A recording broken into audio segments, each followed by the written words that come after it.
உங்களுக்கு 60 லட்ச ரூபாய் இவ்வளோ பெரிய அரண்மனை கொண்டு வந்திருக்கோம். நம்ம வீடு மொத்தம் பார்த்தீங்கன்னா மொத்தம் 9.4 சென்ட் வந்துடும். 3000 ஸ்கொயர் ஃபீட்டில் சூப்பராக பிரம்மாண்டமாக அமைஞ்சிருக்கு நம்ம வீடு. நம்ம வீட்டில் பார்த்தீங்கன்னா 5 7 சீட்டர் கார் நிப்பாட்டுற மாதிரி பெரிய கார் ஸ்பேஸ் வந்துடும். 2 பக்கம் நல்ல செட்பேக் ஏரியா கொடுத்துருக்காங்க. நாய் வளர்க்க தனியாக கூண்டு கொடுத்துருக்காங்க. கோழி வளர்க்க தனியாக கூண்டு கொடுத்துருக்காங்க.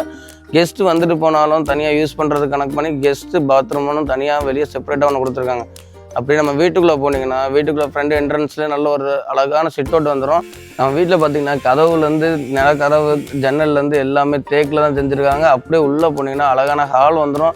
அப்படியே லெஃப்ட் சைடில் பார்த்தீங்கன்னா 1 இல்லை 2 இல்லை மொத்தம் 3 பெட்ரூம் அட்டாச் பாத்ரூமோட வந்துடும். காமனாக டைனிங் ஹால் வந்துடும். ஒரு 5 பேர் 6 பேர் சாப்பிட்ற நல்ல டைனிங் ஹால் கொடுத்துருக்காங்க. சிம்பிளாக ஒரு கிச்சன் கொடுத்துருக்காங்க. அப்படியே உள்ளே போகிறதுக்கு அழகான மேலே போகிறதுக்கு அழகான எலிவேஷன் கொடுத்துருக்காங்க. அப்படியே மேலே வந்தீங்கன்னா மேலே உங்களுக்கு நல்ல ஒரு பெரிய லிவிங் ஸ்பேஸ் வந்துடும். லிவிங் ஸ்பேஸுக்கு வெளியே வந்தீங்கன்னா அழகான பால்கனி கொடுத்துருக்காங்க. மேலே உங்களுக்கு 2 பெட்ரூம் காமன் டாய்லெட்டோட வந்துடும். இந்த பக்கம் பேக் சைடில் பார்த்தீங்கன்னா பேக் சைடில் உங்களுக்கு துணி காய போடுற மாதிரி சீட்டு போட்டு அழகான பால்கனி ப்ரொவைட் பண்ணியிருக்காங்க. வீடை சுற்றி பார்த்தீங்கன்னா அழகான கார்டனிங் ஸ்பேஸ் வந்துடும். 2 தென்னை மரம் வச்சுருக்காங்க. 2 தென்னை மரம் நல்லா காய்ச்சி கொடுக்குற மாதிரி தென்னை மரம் வச்சுருக்காங்க. அது போக வீட்டுக்கு தேவையான லேடிஸுக்கு தேவையான பூச்செடியும் வேணும்னாலும் நம்ம வச்சுக்கலாம். நம்ம வீடு எங்கே இருக்குதுன்னு பார்த்தீங்கன்னா நம்ம மத்திக்கூடு படூர் பக்கத்தில் தான் நம்ம வீடு வந்துடும்.